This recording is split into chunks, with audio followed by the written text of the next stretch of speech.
Type 2 diabetes is a chronic disease, and it is far-reaching in our current day and age.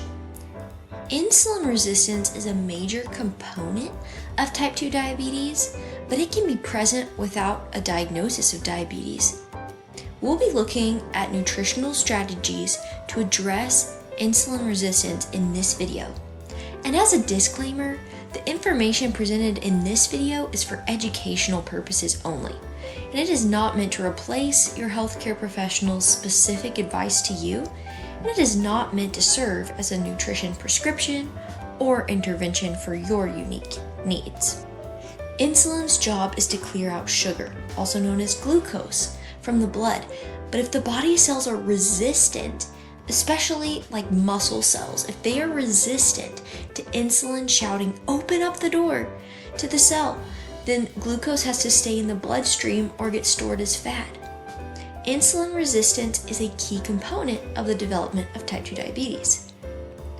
Carbohydrates have a direct impact on your blood sugar or your blood glucose levels, whereas protein and fat don't quite so much.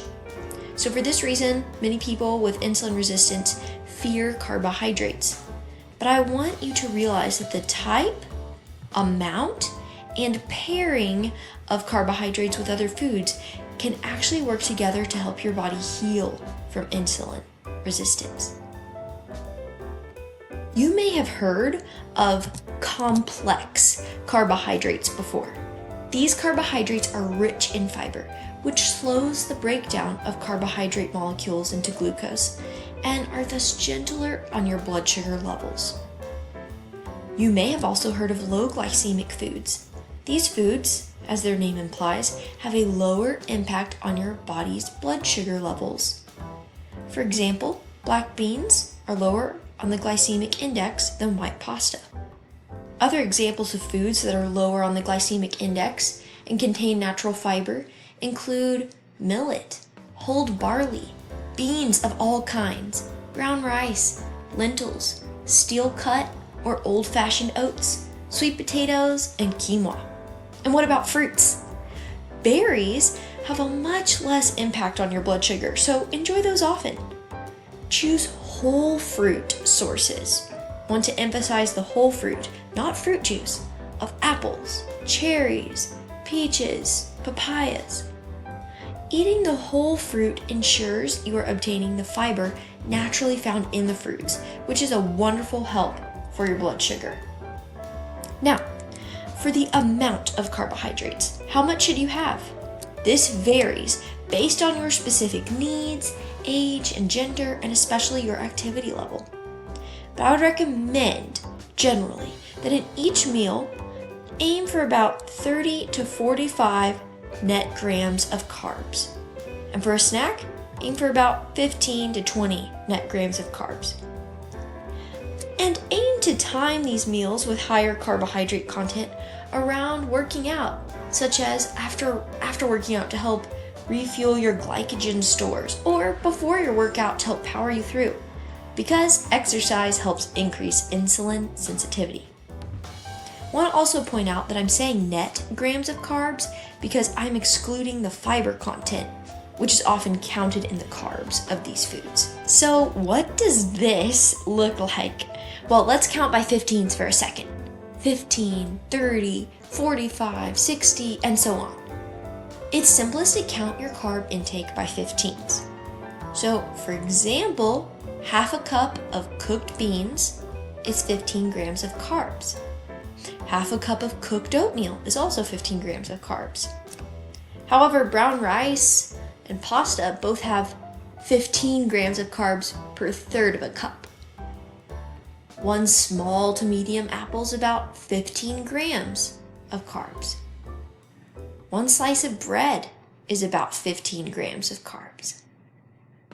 You can also check the nutrition label if your food ingredient has a label. So let me give you an example. If you're having a Mexican-style dish, look to have 1 cup of black beans for about 30 grams of carbs in your meal. Or you could do half a cup of black beans and half a cup of brown rice and get right around that 30 to 35 grams of carbs mark. Or maybe you're having a snack You could pair 1 cup of Greek yogurt with 1/2 to 3/4 of a cup of fresh peach slices. And this brings me to a very important point. Round out your plate with plenty of non-starchy veggies.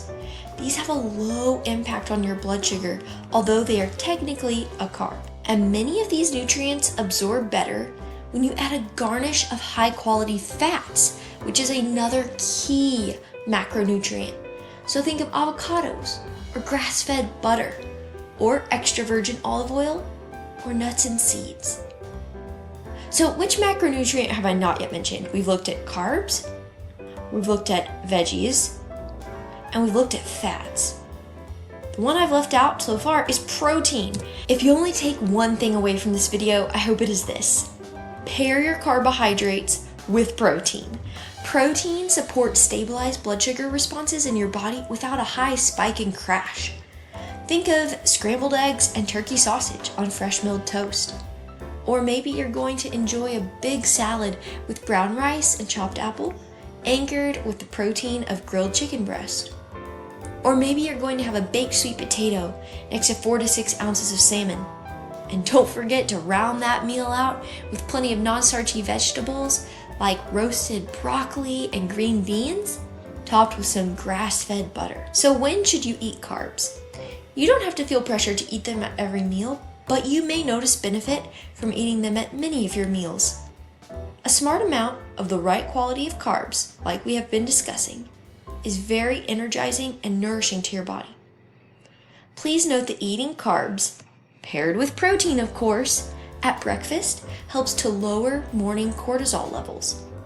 If you have quite testy morning blood sugar levels, aim for 15 to 30 grams of a low glycemic carb option. Think of a black bean and egg omelet. Now, if you have hypoglycemia, which is low blood sugar, and this is occurring especially during the night, please make sure to consume a smart 30 to 45 grams of carbs at dinner time, and then have a bedtime snack with some good fats and protein. Your body appreciates these smart carbs. Your brain and retina in your eyes and your red blood cells rely on glucose as a primary fuel source. Please reach out to me if you have specific questions on this topic. So, what is one way you will take the next right step to enjoy carbs, smart carbs, in a smart way in your meals this week?